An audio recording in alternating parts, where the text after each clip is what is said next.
Presenting the classics of Sam P. Chaladurai. Sam P. Chaladurai அவர்களின் போதனை களஞ்சியத்திலிருந்து. தேவன் சொல்றார் இல்லையா, தசமபாக பண்டக சாலை கொண்டு வாருங்கள், மல்கியா 3:10. அப்பொழுது இடங்கொள்ளாமற் போக மட்டும் ஆசீர்வாதத்தை வருஷிக்க பாட்டேனோ என்று. இந்த வார்த்தைகள்லாம் பாருங்க, தேனிலும் இனிமையான வார்த்தைன்னு சொல்றது ரொம்ப உண்மை. இதெல்லாம் பைபிளை வாசிக்கும் போது அப்படியே என்ஜாய் பண்ணணும். இடங்கொள்ளாமற் போக மட்டும் எல்லாம் சொல்லுங்க. பூலோகத்துல இதெல்லாம் கேட்க முடியாது பாருங்க. இது தரித்திர புத்தி உள்ள உலகம்.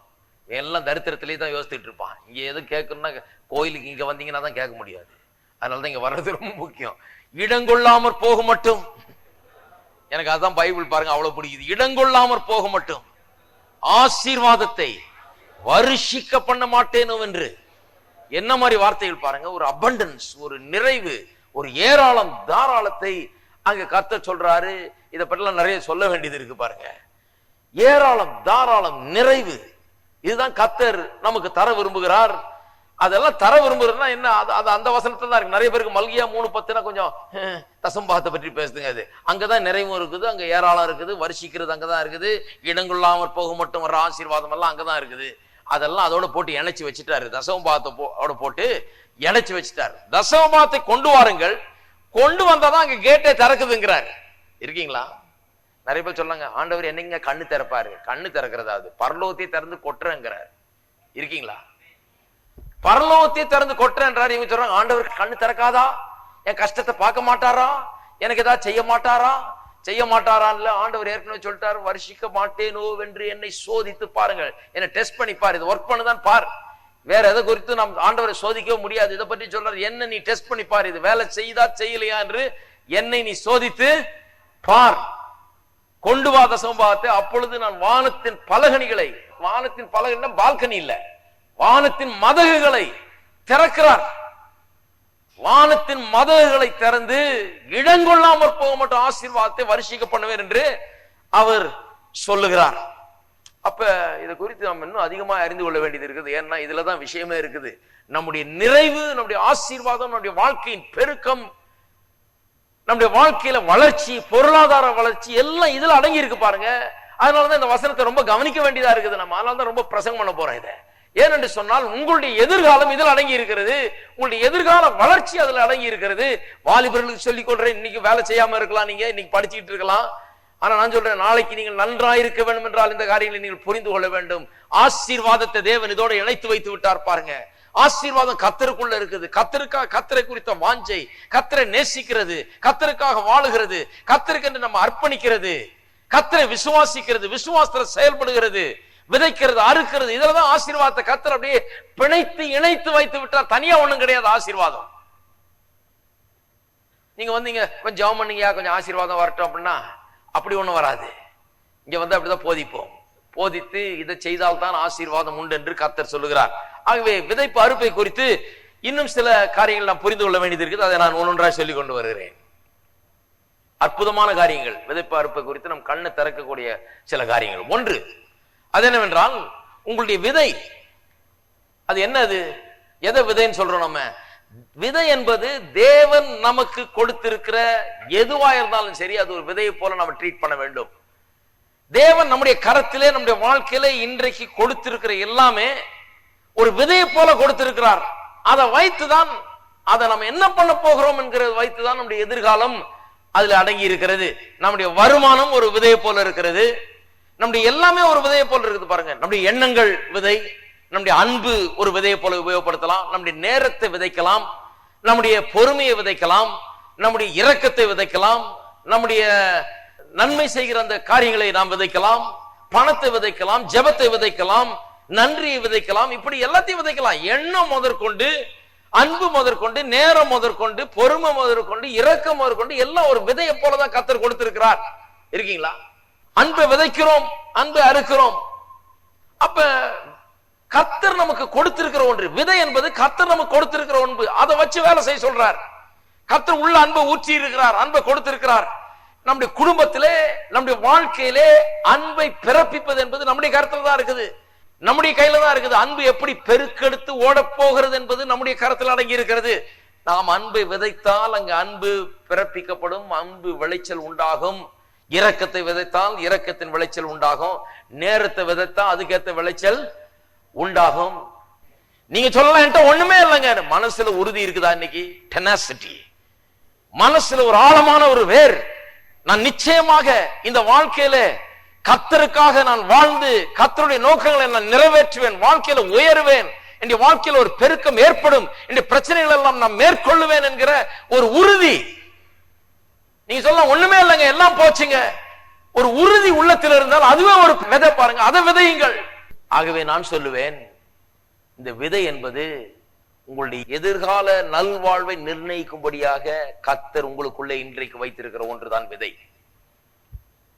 உங்களுடைய எதிர்காலம் எப்படி இருக்க போகிறது என்பதற்கு விதை உங்களுக்குள்ளேயே இருக்குது. இன்றைக்கு எப்படிப்பட்ட எதிர்காலம் உங்களுக்கு உண்டாயிருக்க போகிறது, அதற்குரிய விதை இன்றைக்கே உங்களுடைய உள்ள இருக்கிறது. ஏதோ ஒன்று உங்கள்கிட்ட இருக்குது. அதை எடுத்து நீங்கள் உபயோகப்படுத்தும் போது, அதை விதையை போல ஒரு கருதி எடுத்து உபயோகப்படுத்தும் போது அது அற்புதமான ஒரு விளைச்சலை ஏற்படுத்துகிறது. தாவீது பாருங்க, கோலியாத்துக்கு முன்னால வருகிறான். ஒண்ணு கையில ஒண்ணும் கிடையாது பாருங்க. அவன் ஒரு கவன் ஒண்ணு வச்சிருக்கான். இந்த கவனை உபயோகப்படுத்துறதுல அவன் பெரிய ஆள் இல்லை. அவன் பெரிய ராட்சசன், அவ்வளவு உயரத்துக்கு நிக்கிறான். இவன் வருகிறான், கற்களை எடுக்கிறான், அந்த கவனை உபயோகப்படுத்துகிறான். யாருமே யோசித்து பார்க்கல, இவ்வளவு சிம்பிளா இருக்குது, ஒரு சாதாரண ஒரு காரியம் மாதிரி இருக்குது. ஜனங்கள்லாம் அதை அசட்டை பண்ணாங்க அந்த கவனை. ஆனால் அது ஒரு விதம் மாதிரி அவன் எடுத்து உபயோகப்படுத்துறான் பாருங்க. அதுதான் அவன் கையில இருக்குது. அவன் எடுக்கிறான், கல்லை விட்டு எறிகிறான். அவ்வளவு பெரிய ராட்சசன், ஒரு காக்கா அடிச்சு விழுந்தா எப்படி விழும் அது போல விழுந்தான் அவன். எப்பேற்பட்ட ஒரு அற்புதம் என்று நீங்கள் கொஞ்சம் எண்ணி பார்க்க வேண்டும். கர்த்தர் அவன் கையில் அதை கொடுத்திருக்கிறார். கர்த்தர் அவன் அதை உபயோகப்படுத்த, அந்த ஸ்கில் அவனுக்கு இருந்த அந்த திறமை, அதை உபயோகப்படுத்த இருக்கிற திறமையை கர்த்தர் அவனுடைய எதிர்காலத்தை நிர்ணயிக்கும்படியாக அவனுக்கு அந்த திறமையை கொடுத்து வைத்திருக்கிறார். அது அவனுடைய வாழ்க்கையில ஒரு பங்கு. திறமைகளை சாதாரணமா நினைக்கக்கூடாது. கல்லெறிகிற திறமை, கரெக்டா எறிகிற திறமை, அவ்வளவுதான் இருந்தது பாருங்க அவனுக்கு. அவ்வளவுதான், ஒரே நாள்ல ராஜாவாகக்கூடிய ஒரு பெரிய ஒரு வாய்ப்பு அவனுக்கு உண்டாகிறது. ஏனென்றால் யாருமே தோற்கடிக்க முடியாத ஒரு ராட்சசனை வீழ்த்துகிறான். அவன் அந்த ஒரு கல் அந்த கவன்ல போட்டு அடிக்கிறதுனால வீழ்த்துகிறான். எல்லாம் நினைச்சாங்க இது சும்மா அந்த கேட்டபல்ட்டை வச்சு அடிச்சுக்கிட்டு இருக்கான் அந்த பையன், குருவி அடிக்கிற பையன், இவன் அற்பமானவன் என்று எண்ணிக்கொள்கிறான். பெரிய ராஜாவையும் அடிக்கலாம், பெரிய ராட்சசனையும் அடிக்கலாம், பெரிய சாத்தானையும் அடிக்கலாம். அப்பேற்பட்ட கவன் இது எடுத்து உபயோகப்படுத்துகிறான். அவனுடைய எதிர்காலம் அதுல நிர்ணயிக்கப்படுகிறது. இருக்கீங்களா? உங்களுடைய எதிர்காலத்தை குறித்து கவலைப்படுறீங்களா? உங்களுடைய எதிர்காலத்தை பற்றி யோசித்துக் கொண்டிருக்கிறீங்களா? நான் சொல்லுகிறேன், உங்களுடைய எதிர்காலத்துக்கு தேவையான ஒரு விதை இன்றைக்கு உங்களிடத்துல இருக்குது. என்னன்னு அதை கண்டுபிடிங்க. நீங்க எம்டியா வரல, இந்த உலகத்துக்கு ஒண்ணு இல்லாம வரல. இந்த உலகத்துல வந்தபோது கர்த்தர் உங்களுக்கு ஒன்றை கொடுத்து விட்டார், உங்களுக்கு உள்ள வைத்திருக்கிறார். அதை நீங்கள் கண்டுபிடிக்க வேண்டும், அதை எடுத்து உபயோகப்படுத்த வேண்டும். நான் ஏன் சொல்றேன்னா, ஒரு நாளும் உங்களுடைய வாழ்க்கையில ஒரு நாளும் நீங்கள் என்கிட்ட ஒண்ணு இல்லைன்னு சொல்லக்கூடிய நாளே இருக்காது. ஏனென்றால் ஒண்ணு இல்லாம யாருமே இல்லை இந்த உலகத்துல. நல்லா கவனிங்க. அதனாலதான் நீங்க சொல்லக்கூடாது என்கிட்ட ஒண்ணு இல்லைங்க, எம்டிங்க, பாக்கெட் எம்டிங்க. பாக்கெட் எம்டியா இருக்கலாம், ஆனா நான் எம்டி கிடையாது. பேங்க் எம்டியா இருக்கலாம், ஆனா நான் எம்டி கிடையாது.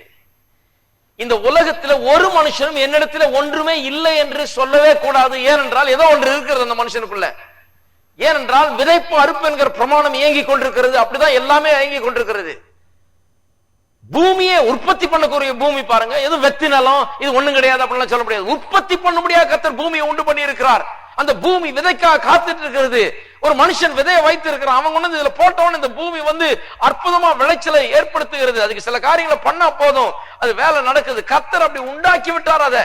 ஆகவே எந்த மனுஷனும் எனக்குள்ள ஒண்ணு இல்லைன்னு சொல்லவே கூடாது. சில சொல்ல என்கிட்ட படிப்பு இல்லைங்க, எனக்கு அறிவு இல்லைங்க, எனக்கு அது இல்லைங்க, எனக்கு பணம் இல்லைங்க, எனக்கு பேக்கிங் இல்லைங்க, எனக்கு புஷ் இல்லைங்க, எனக்கு புல் இல்லைங்க, எனக்கு மாமா இல்லைங்க, தாத்தா இல்லைங்க, பாட்டி இல்லைங்க, எனக்கு பணக்கார பேக்கிங் இல்லைங்க. கர்த்தர் சொல்றாரு, ஒரு மனுஷனும் ஒரு காலம் என்னிடத்துல ஒண்ணும் இல்லைன்னு சொல்லாது இருக்க கடவன். அந்த பேச்சை நிறுத்துங்க. சொல்றேன், இருக்குது ஒன்று உங்களிடத்துல. எல்லாம் சொல்லுங்க, என்னிடத்திலே ஏதோ ஒரு விதை எங்கேயோ கிடக்கிறது, அதை நான் கண்டுபிடிக்க வேண்டும், எடுத்து உபயோகப்படுத்த வேண்டும். அதான் பாருங்க எதிர்காலத்தை நிர்ணயிக்க கூடியதா இருக்கிறது. அந்த விதவையின் வீட்டுக்கு வசனம்லாம் வாசிக்க போறது இல்லையா, உங்களுக்கு எல்லாம் தெரிஞ்ச கதை. இந்த விதவியின் வீட்டுக்கு எலியா தீர்க்கதரிசி போறாரு. நீங்க நினைக்கலாம் பாவம், அனுப்பிச்சதே அனுப்பிச்சாரு கர்த்தர், ஒரு பணக்கார விதவை வீட்டுக்கு அனுப்பிச்சு அங்க போய் நல்லா சாப்பிட்டு வந்திருப்பாரு தீர்க்கதரிசி. கர்த்தர் சொல்றாரு, இல்ல இல்ல நீ அந்த ஒண்ணு இல்லாத விதவை வீட்டுக்கு போ. சில பேர் சொல்றாங்க கர்த்தர் எப்படிப்பட்ட கர்த்தர் பாருங்க, அந்த அம்மாட்ட பிடிங்கி சாப்பிட சொல்றாரு. கடவுளுடைய மனுஷன் அப்படி இருக்கலாமா? அங்க போய் தண்ணி கொண்டான்ட்டு தண்ணி கொண்டு போற அம்மாவை எனக்கு ஒரு அப்பம் சுட்டு கொண்டா எடுத்துடுறாரு. பெரிய ஆளா இருப்பாரு இவரு. முதல்ல தண்ணி கேட்டடி போகும்போது அப்படியே ஒரு அப்பமும் கொண்டான்னு. ஒண்ணு இல்ல, முதல்ல சொன்னாலே ஷாக் ஆயிடும். முதல்ல ஒரு அப்பம் கொண்டானோ ஐயோ வேணாம் போயிட்டு இருக்கோம் அந்த அம்மா. அந்த அம்மா சொல்லுது, நானும் என் மகனும் சாப்பிட்டு இன்னைக்கு சாகலான்னு இருக்கோம், கடைசி மீல் அவ்வளவுதான் இருக்குது, இவ்வளவுதான் இருக்குது, முடிஞ்சு போச்சு, ஒண்ணு இல்லை. உங்கள்கிட்ட ஒண்ணு இல்லைன்னு நினைக்கும் போது கொஞ்சம் தான் இருக்குதுன்னு நினைக்கிறீங்க பாருங்க, இவ்வளவுதான் கடைசின்னு நினைக்கிறீங்க. அது அப்படி நினைக்க கூடாது, அதை விதையா நினைக்கணும். இதை விதைச்சு இதுல இருந்து நான் ஒண்ணு உண்டாக்க வேண்டும் என்று நினைக்கணும். அப்படிதான் பாருங்க அந்த தீர்க்கதரிசி என்ன பண்ணாரு, அதை கற்று தருகிறார் அந்த பெண்ணுக்கு. இப்படி சொல்லல, விதைய அறுப்பு அறுப்புலாம் சொல்லல. சொன்னா அந்த அம்மாக்கு அன்னைக்கு விளங்கி இருக்காது. சொன்னார், முதல்ல போய் எனக்கு ஒண்ணு பண்ணி கொண்டாடி, எனக்கு நீ பண்ணி கொண்டு வந்தால் நீ சாக மாட்ட, உன்னுடைய வீட்டுல இருக்க பற்றாக்குறை தீர்ந்து விடும், நீ அப்பத்துக்கு நீ பிச்சை எடுக்க மாட்ட, எனக்கு நீ முதல்ல ஒண்ணு பண்ணி கொண்டா. எனக்கு பண்ணி கொண்டது என்ன ஆகுது பாருன்னார். அந்த அம்மா பண்ணி கொண்டு வந்தது, அநேக நாட்கள் சாப்பிட்டார்கள் என்று வேதம் சொல்லுது. நம்புறீங்களா? எண்ணெய் குறையும் இல்லை, மாவு குறையும் இல்லை. She had something, ஏதோ ஒன்று அந்த அம்மா கையில இருக்குது பாருங்க. ஒண்ணும் இல்லைன்னு சொல்ல முடியாது, கொஞ்சம் தான் இருந்தது. கடைசி நினைச்சாங்க, ஆனா அதை விதைக்கிறாள் அந்த பெண். அதை விதைக்கும் போது என்ன ஆகிறது, ஒரு பெரிய அறுவடை உண்டாகிறது.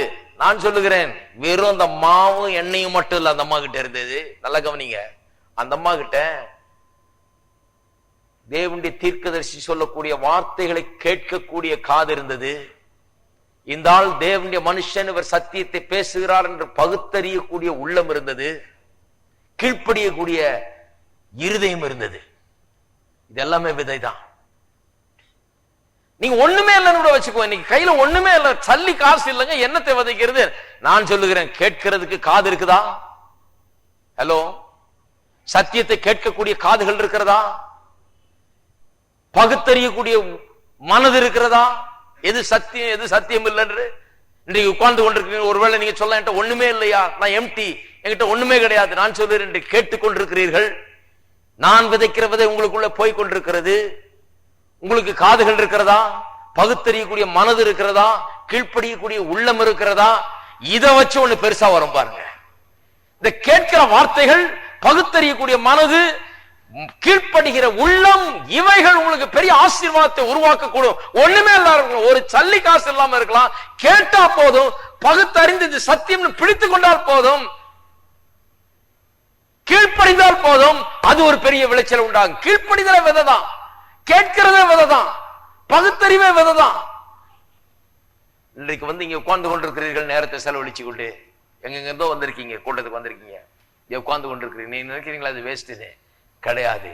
இது ஒரு விதைப்பின் நேரம். உங்களுடைய நேரத்தை இங்கே விதைத்து இருக்கிறீர்கள், நான் உங்களுக்குள்ள விதைத்து கொண்டிருக்கிறேன். இது ஒரு பெரிய விளைச்சலை ஏற்படுத்த போகுது. ஒண்ணுமே இல்லைன்னு நினைக்கலாம், ஆனால் ஒண்ணுமே இல்லாம இருந்தாலும் கேட்கிறது, பகுத்தறிவு, இந்த கீழ்ப்படிதல் உள்ளமே போதும், பெரிய விளைச்சலை உண்டாகும். அதுதான் அந்த அம்மாவுக்கு இருந்தது. வேற என்ன இருந்தது? இவ்வளவு மாவும் இவ்வளவு எண்ணெயும் இருந்தது. அதை விட மேலாக இந்த உள்ளத்தில் இருந்த காரியங்கள் ரொம்ப முக்கியம் பாருங்க.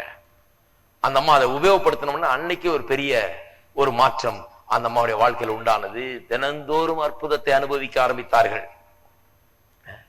ஆகவே நான் மெய்யாகவே விசுவாசிக்கிறேன், கர்த்தர் உங்களுடைய எதிர்காலத்திற்கு நீங்க நன்றா இருக்க வேண்டும் என்று ஒரு விதையை உங்களுக்கு கொடுத்து வைத்திருக்கிறார். இருக்கீங்களா? எதிர்காலத்தில் நீங்கள் நன்றா இருக்க வேண்டும் என்று ஒரு விதையை கர்த்தர் உங்களுக்கு கொடுத்திருக்கிறார். எதிர்கால நல்வாழ்வுக்காக. நான் இந்த சத்தியங்கள் எல்லாம் முதல்ல கேட்கும் போது என்னிடத்துல ஒண்ணுமே தான் இல்ல. என்ன இருந்தது? ஒண்ணும் கிடையாது. ஒண்ணுமே இல்லாத நேரத்துல கேட்டேன். ஆனா கேட்கறது எனக்கு அவ்வளவு பெரிய ஒரு ஆர்வம் பாருங்க. என்னுடைய காதை கொடுத்து அப்படியே இதுல லயித்து கிடந்தேன். இதுலயே கேட்டு கேட்டு கேட்டு இதை கேட்கணும் கேட்கணும் கேட்கணும் கேட்கணும், எப்படியாவது இந்த டேப்பை கேட்கணும், அந்த டேப்பை கேட்கணும், அதை வாங்கணும், இதை வாங்கணும், இதை செய்யணும், அதை செய்யணும், எப்படியாவது இருக்கிற காசெல்லாம் போட்டு அதை தான் வாங்குவோம் பாருங்க. சட்டையை வாங்குறதுக்கு போல அதை தான் வாங்குவேன். வெறும் சட்டையை வாங்கினா வெறும் சட்டை தான் இருக்கும். இதை வாங்கினா எல்லாமே இருக்கும். ஆகவே டேப்பை வாங்குறது கூட விதைக்கிறது தான். இருக்கீங்களா? அதெல்லாம் வாங்கி கேட்க ஆரம்பித்த பாருங்க. ஒரு புக்கை வாங்குறது கூட விதைக்கிறது தான். ஏனென்றால் என்னுடைய உள்ள எங்க இருக்குதுன்னு அதை காண்பிக்கிறது. என் மனசு எங்க இருக்குது, என்னுடைய உள்ளம் எங்க இருக்குது, என்னுடைய வாஞ்சை எங்க இருக்கிறது, அதை விதைக்கும் போது நிச்சயமாக அதுல பெரிய ஒரு அறுவடை ஏற்படுகிறது. ஆகவே கர்த்தர் எப்பவுமே ஒரு விதையை வைத்திருக்கிறார். தாவீதுக்கு அந்த கவனை கொடுத்திருந்தார், அது ஒரு விதை. அந்த கவனை கல்ல வைத்து எரியறதுக்கு ஒரு திறமை, அது ஒரு விதை அவனுக்குள்ள.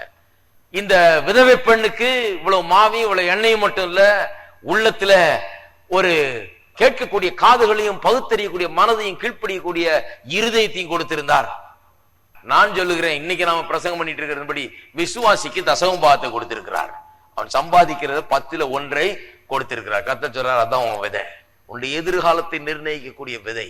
நீ நன்றாயிருக்க வேண்டும் என்றால் உன்னுடைய நன்றாயிருக்கிற எதிர்காலத்தை நிர்ணயிக்கக்கூடிய விதையா இருக்குது. இதுல ஆரம்பித்து பார் என்று சேலஞ்ச் பண்ணுகிறார் கர்த்தர். இருக்கீங்களா? அப்ப உங்களை நீங்கள் எப்படி பார்க்க வேண்டும்? விதைகளை உள்ளடக்கிய மனுஷனாய் நீங்கள் பார்க்க வேண்டும். எத்தனை பேர் அப்படி பாக்குறீங்க? உங்களை எனக்குள்ள விதைகள் இருக்கிறது, வெற்றி வாழ்க்கைக்கான விதைகள் எனக்குள்ள இருக்கிறது. இன்னைக்கு ஒருவேளை வெற்றி வாழ்க்கை ஒருவேளை சிலருக்கு இல்லாம இருக்கலாம். வாழ்க்கையில தோல்விகளை சந்தித்தவர்களாய், வாழ்க்கையில பிரச்சனைகள் சிக்கி கொண்டவர்களாய் அப்படி கிடக்கலாம் ஒருவேளை. ஆனால் என்னுடைய வெற்றிக்கு, என்னுடைய நல்வாழ்வுக்கு, என்னுடைய ஜெயத்துக்கான விதைகள் எனக்குள்ளே இருக்கிறது. கர்த்தர் அதை வைத்திருக்கிறார். ஆகவே எனக்கு என்ன இல்லைங்கிறத நான் பார்க்க போறது இல்ல, நான் எதை இழந்தேன் என்று பார்க்கறது போல, என்ன பின்னடைவு ஏற்பட்டிருக்கிறது என்று பார்க்க போறது இல்ல. இந்த பின்னடைவையும் இழப்பையும் அதையும் எதையும் உட்கார்ந்து கணக்கு போட்டுட்டு இருக்கிறவங்க எல்லாம் எங்கேயும் போக போறதே கிடையாது. பாருங்க, இருக்கீங்களா? எவ்வளவு போச்சு, இது இருந்திருந்தா என்னவாயிருக்கும், இப்படி இருந்திருப்பேன் அப்படிலாம் கணக்கு போட வேண்டியது இல்லை. ஏனென்றால் எனக்குள்ளே என்னுடைய நல்வாழ்வுக்கான விதைகள் இருக்கிறது. ஆகவே நான் போனதை பற்றி கணக்கு போட போறது இல்லை. உட்கார்ந்து எனக்குள்ளே என்ன இருக்கிறது என்பதை குறித்து நான் கணக்கு போட போகிறேன். அதனால்தான் இயேசு சொல்லிட்டாரு பாருங்க, இந்த ஓமை உங்களுக்கு வழங்கலன்னா வாழ்க்கையே புரியாதுன்ட்டாரு. விதைப்பு அறுப்பு, இந்த ஓமை. விதைக்கிறவன் விதைக்க புறப்பட்டான், வசனத்தை விதைத்தான். சிலது வழியருக விழுந்தது, சிலது முள்ளான இடத்துல விழுந்தது, சிலது நல்ல நிலத்துல விழுந்தது. நல்ல நிலத்துல விழுந்தது 30, 60, 100 பலன் கொடுத்தது. இந்த பிரமாணம் உங்களுக்கு புரியல, இந்த விதைப்பு அறுப்புங்கிற காரியம் உங்களுக்கு புரியலன்னா எதுவுமே புரியாது வாழ்க்கையிலன்னு சொல்லிட்டாரு. ஏன்? இதுலதான் எல்லாம் அடங்கி இருக்குது பாருங்க. ஆகவே என்ன போச்சு, என்னத்தை இழந்தீர்கள் என்று கணக்கு போடுறது இல்ல, என்ன இருக்கிறது என்றதை கணக்கு போடுங்க. என்னையில இருந்து எல்லாரும் சொல்லுங்க, எனக்குள்ளே இருக்கிறதை நான் தேடி பார்த்து கண்டுபிடித்து கர்த்தருடைய கிருபையாலே அதை உபயோகப்படுத்தி என்னுடைய நல்வாழ்வுக்கு நான் வழிவகுக்க முடியும். அதை கணக்கு போடுங்க. உங்களுக்குள்ளே உங்களுடைய எதிர்காலத்துக்குரிய திறவுகோல் உங்களுக்குள்ள இருக்கிறது. ஏதோ ஒண்ணு கிடைக்க போகிறது இல்லை, உங்களுக்குள்ள ஏற்கனவே இருக்கிறது பாருங்க. ஏதோ ஒரு அறிவு அல்லது பணம் அல்லது திறமை அல்லது ஒரு ஐடியா, ஏதோ ஒரு கருத்து, ஏதோ ஒன்று உள்ளே இருக்கிறது. அது உங்களுடைய எதிர்காலத்தை உங்களுக்கு உருவாக்க போகிறது. ஆகவேதான் ரொம்ப முக்கியம் நாம் வேத வசனத்துக்கு வருவது. ஏனென்றால் வேத வசனத்தில் இல்லாமல் இப்படிப்பட்ட பிரமாணங்களை நாம் அறிந்து கொள்ளவே முடியாது.